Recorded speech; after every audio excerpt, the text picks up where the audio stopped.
តែសម្រាប់វគ្គនេះខ្ញុំសូមលើកយកតែវិធីសាស្ត្រទីផ្សារដោយប្រើប្រាស់រូបមន្តប្រៀបធៀប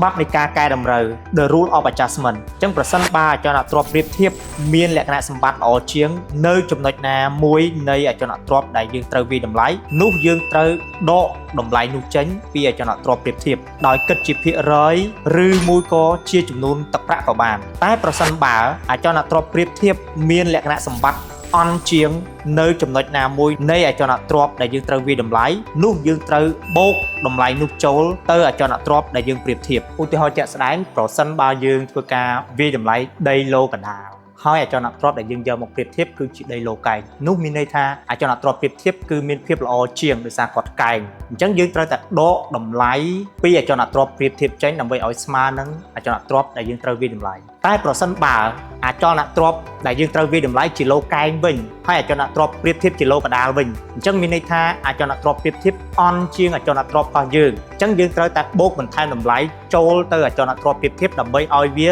ទៅស្មើនឹងតម្លៃរបស់អចលនទ្រព្យដែលយើងត្រូវវិតម្លៃបងហេតុអ្វីបានជាដីឡូកែងហ្នឹងយើងត្រូវដកតម្លៃវាចេញវិញបងកន្លែងនេះខ្ញុំចង់បញ្ជាក់ដែរថាកែតម្រូវគឺយើងកែតម្រូវតែទៅលើអចលនទ្រព្យដែលយើងត្រូវប្រៀបធៀបតែប៉ុណ្ណោះគឺយើងមិនធ្វើការកែតម្រូវទៅលើអចលនទ្រព្យដែលយើងត្រូវវិតម្លៃនោះទេអញ្ចឹងកុំឲ្យច្រឡំថាយើងត្រូវកែតម្រូវអចលនទ្រព្យដែលយើងត្រូវវិតម្លៃឲ្យត្រូវ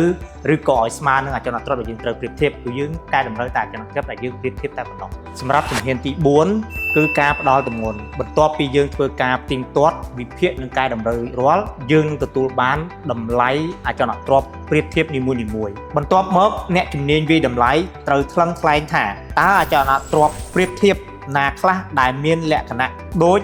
ឬស្រដៀងគ្នាទៅនឹងអចលនទ្រព្យដែលយើងត្រូវវិតម្លៃនិងមានការកែតម្រូវតិចតួចបំផុតចុងក្រោយបន្ទាប់ពីបានតម្លៃពីអចលនទ្រព្យប្រៀបធៀបរួចរាល់ហើយអ្នកវិតម្លៃត្រូវផ្ដល់ទម្ងន់ផ្សេងៗគ្នាទៅតាមលក្ខណៈនិងការកែតម្រូវនៃអចលនទ្រព្យប្រៀបធៀបនីមួយៗចុះករណីបើដីដែលយើងប្រៀបធៀបនឹងមានតម្លៃខុសគ្នាវិញបងអញ្ចឹងយើងយកតម្លៃមួយណាជាគោលវិញ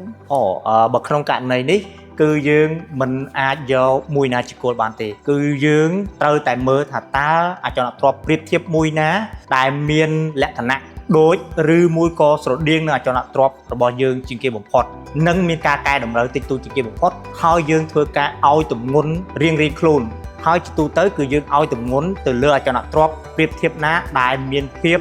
ដូចឬមួយក៏ស្រដៀងគ្នាបំផុតនិងកែតម្រូវតិចតួចបំផុតធ្ងន់ជាងគេហើយអចលនទ្រព្យដែលមានភាពខុសគ្នា